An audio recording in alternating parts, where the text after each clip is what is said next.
Hello guys, Naveen Kumar injury కన్సర్న్కి సంబంధించి ఒక గుడ్ న్యూస్ మనకి రావడం జరిగింది. నవీన్ కుమార్ తన ఇంజురీ కన్సర్న్ నుంచి పూర్తి స్థాయిలో కోలుకున్నాడంట. ఈ కారణంగానే తను త్వరలో జరగబోయేటువంటి ఇంటర్ సర్వీసెస్ ఛాంపియన్షిప్లో ఆడబోతున్నాడంట. సో ఈ నేపథ్యంలో మనం ఒక విషయాన్ని కన్ఫర్మ్ చేసుకోవచ్చు. తన ఇంజురీ నుంచి పూర్తిగా కోలుకున్నాడు కాబట్టి ఇంటర్ సర్వీసెస్ ఛాంపియన్షిప్ లాంటి ఒక పెద్ద టోర్నమెంట్లో తను ఆడడం జరుగుతుంది. ప్రధానంగా ఇంటర్ సర్వీసెస్ ఛాంపియన్షిప్ అంటే అదొక మినీ ప్రో కబడ్డీ లాగా ఉంటుంది, అదొక మినీ వరల్డ్ కప్ లాగా ఉంటుంది. చాలామంది క్వాలిటీ ప్లేయర్స్ వస్తారు, ఇంక్లూడింగ్ మంజీత్ దహియా, అర్జున్ దేశ్వాల్ లాంటి టాప్ రైడర్స్ వస్తారు. సో ఈ నేపథ్యంలో క్వాలిటీ ప్లేయర్స్తో కూడుకునేటువంటి గేమ్ కాబట్టి ఖచ్చితంగా నవీన్ కుమార్ పూర్తి స్థాయిలో కోలుకుంటేనే ఇంత పెద్ద మెగా టోర్నమెంట్లో తను ఆడడానికి సంసిద్ధతను చూపిస్తాడు.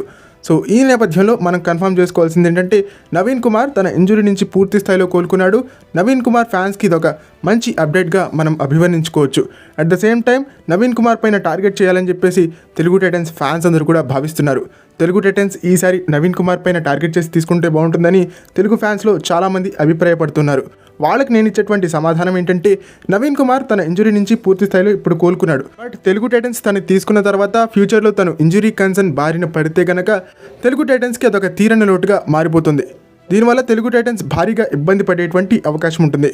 పవన్ సరావత్, నవీన్ కుమార్ ఒకే కోవకు చెందినటువంటి ప్లేయర్స్. వీళ్ళు సీజన్ నుంచి ఎప్పుడు రూల్డ్ అవుట్ అయిపోతారో, ఎప్పుడు ఇంజురీ కన్సర్న్ బారిన పడతారో ఎవ్వరూ చెప్పలేరు. సో ఈ నేపథ్యంలో నవీన్ కుమార్ని టార్గెట్ చేయకపోవడం బెటర్ తెలుగు టైటన్స్. ఓకే, ఇది ఫ్రెండ్స్ ఈ వీడియో కనుక మీకు నచ్చినట్టయితే లైక్ చేయండి, షేర్ చేయండి, మన ఛానల్ని సబ్స్క్రైబ్ చేసుకుని పక్కన ఉన్న బెల్ ఐకాన్ ప్రెస్ చేసి ఆల్ ఆప్షన్లో సెట్ చేసేసుకోండి.